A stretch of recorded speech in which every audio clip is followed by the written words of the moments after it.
মৌলভীবাজারের শেরপুরে জামেয়াতুল ফালাহ মাদ্রাসার ছাত্র শিক্ষকদের হামলার অভিযোগ উঠেছে। এ ঘটনায় অস্ত্রসহ ৩ জনকে আটক করেছে যৌথ বাহিনী। বৃহস্পতিবার দুপুরে উপজেলার আলফালা এলাকায় এই ঘটনা ঘটে। এতে মাদ্রাসার ছাত্র শিক্ষক সহ বেশ কয়েকজন আহত হয়েছেন। পুলিশ ও স্থানীয় সূত্র জানায়, দীর্ঘদিন ধরে মাদ্রাসা বন্ধের চেষ্টা চালাচ্ছিলেন ওই এলাকার চান মিয়া। গতকাল চান মিয়ার লোকজন মাদ্রাসা ড্রেন বন্ধ করে দেয়। এর কারণ জানতে চাইলে মাদ্রাসায় হামলা চালায় তার লোকজন। এতে কয়েকজন ছাত্র শিক্ষক আহত হন। খবর পেলে পুলিশ ও যৌথ বাহিনী ঘটনাস্থলে এসে চান মিয়া সহ ৩ জনকে আটক করে। তাদেরকে পুরো রাস্তা সম্ভবত সেনাবাহিনী হাঁটিয়ে নিয়ে যাওয়ার এখানে চেষ্টা করতেছে, গাড়ি দিয়ে নিয়ে যাচ্ছে না।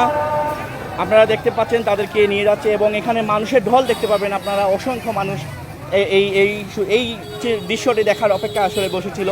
তারা দেখার অপেক্ষায় বসেছিল যে কিভাবে সন্ত্রাসী চান মিয়া এবং তার যে সাঙ্গপাঙ্গ আছে, তাদের যে সন্ত্রাসবাদ আছে, এগুলোকে এলাকা থেকে নির্মূল করা হয় এবং মানুষ এই দৃশ্যটি দেখার জন্য অনেকক্ষণ যাবত অপেক্ষা করতেছিল।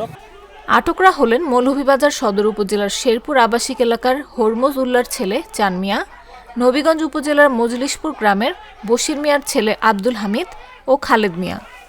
শেরপুর পুলিশ ফাঁড়ির ইনচার্জ শিপু কুমার দাস বলেন, মাদ্রাসার ছাত্র শিক্ষকদের ওপর দেশীয় অস্ত্র দিয়ে হামলার ঘটনা ঘটে। এ ঘটনায় জড়িত ৩ জনকে অস্ত্রসহ আটক করা হয়েছে। তাদের বিরুদ্ধে মামলা দায়েরের প্রস্তুতি চলছে।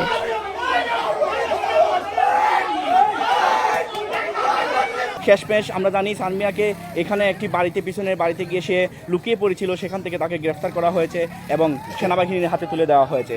আমরা আপনাদেরকে জানিয়ে রাখি, আজকের ঘটনাটির মূল সূত্রপাত হয় মূলত এখানে, যখন মাদ্রাসার একটি রাস্তা রয়েছে আমাদের এলাকায়, শেরপুরে একটি মাদ্রাসা রয়েছে আল-ফালাহ জামিয়াতুল ফালাহ মাদ্রাসা নামে। এইখানে যখন মাদ্রাসায় একটি রাস্তা রয়েছে, রাস্তার ড্রেনে যখন পানি পড়ে তখন চান মিয়া সেখানে বাধা দেওয়ার চেষ্টা করে।